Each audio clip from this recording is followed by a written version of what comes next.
Teman-teman, aku mau nanya dong buat yang nomor A, yang A nomor yang mengenai bahas tentang, nah itu, yang nomor A itu kan yang pas bagian tabel NTAT-nya. Nah itu tuh ada variabel finish time, arrival time yang di Oh bawah lagi. iya. Nah, ya. Terus ada turnaround time, terus ada service time, sama NTAT. Nah itu gue mau nanya dong, apa itu turnaround time? Oh, jadi turnaround time itu salah satu metrik penting di penjadwalan proses di sistem operasi. Metriknya itu digunakan untuk mengukur seberapa lama waktu yang diperlukan untuk menyelesaikan sebuah proses, mulai dari saat proses tersebut masuk ke dalam sistem itu waktu kedatangan Mhm. proses tersebut selesai. Jadi untuk nyari turnaround time itu finish time itu waktu ketika proses selesai dieksekusi dikurang arrival time itu waktu ketika proses masuk ke dalam sistem. Penjelasan singkatnya itu. Oh, oke oke oke. Udah sih cukup dari gua. Makasih ya. Udah gue mau nanya juga nih buat Bang Royan di bagian B nomor 1 akan bentuk yang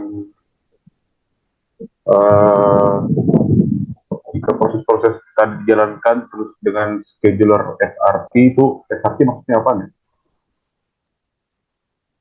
Nanti Eh, jadi SRT itu kan shortest remaining time. Jadi algoritmanya tuh dieksekusi, mengeksekusi proses diatur berdasarkan perkiraan sisa waktu terkecil. Jadi proses yang baru masuk bisa langsung dieksekusi kalau total waktu eksekusinya lebih kecil dari sisa waktu proses yang sedang running. Ya itu aja sih paling. Gitu ya. Novi, Ya. Mhm. Novi, gua mau nanya ini Apa yang tuh? ada di itu. Bentar ya, scroll dulu. Ini arti dari FSCS ini apa? Apa Nah, itu lah? FCFS. FCFS. Iya, Nah, yeah, ya. Algoritma FCFS itu tuh cara kerjanya sama seperti algoritma FIFO, yaitu first in first out. Jadi, proses yang pertama kali datang itu akan dieksekusi terlebih dahulu dari proses yang baru datang gitu. Jadi bisa dilihat pada contoh, coba bisa scroll ke bawah, tolong. Nah, di situ kan, itu yang Ini. aku kerjain, itu kan proses A datang tuh. Sedangkan proses yang lain tuh belum datang. Jadi proses A dulu dieksekusi secara full gitu. Pokoknya sampai A-nya selesai gitu. Nah, lalu pada saat A dieksekusi itu tuh muncul proses B sama C. Tapi karena yang duluan muncul itu adalah proses B, jadi maka yang dieksekusi itu terlebih dahulu adalah proses B. Nah, maka proses C itu harus menunggu untuk dieksekusi.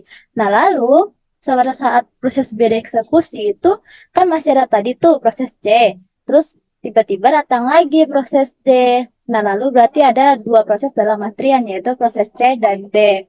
Nah, karena proses C yang duluan datang, maka proses C yang akan dieksekusi terlebih dahulu daripada proses D. Lalu proses C dieksekusi, karena nggak ada lagi proses yang datang kecuali proses D, maka proses D yang akan dieksekusi. Gitu cara kerjanya.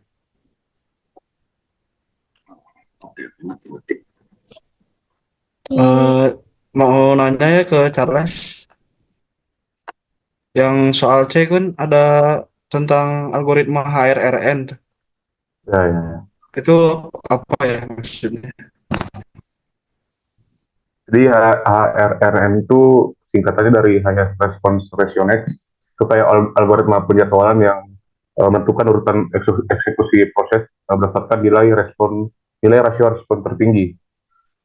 Jadi algoritma itu kayak memprioritaskan satu proses yang memiliki waktu tunggu lebih lama atau waktu pemrosesan lebih lama untuk dikerjakan duluan dengan tujuan untuk meningkatkan efisiensi dan keadilan dalam penyaluran proses. Saya sih paling yang HRRN.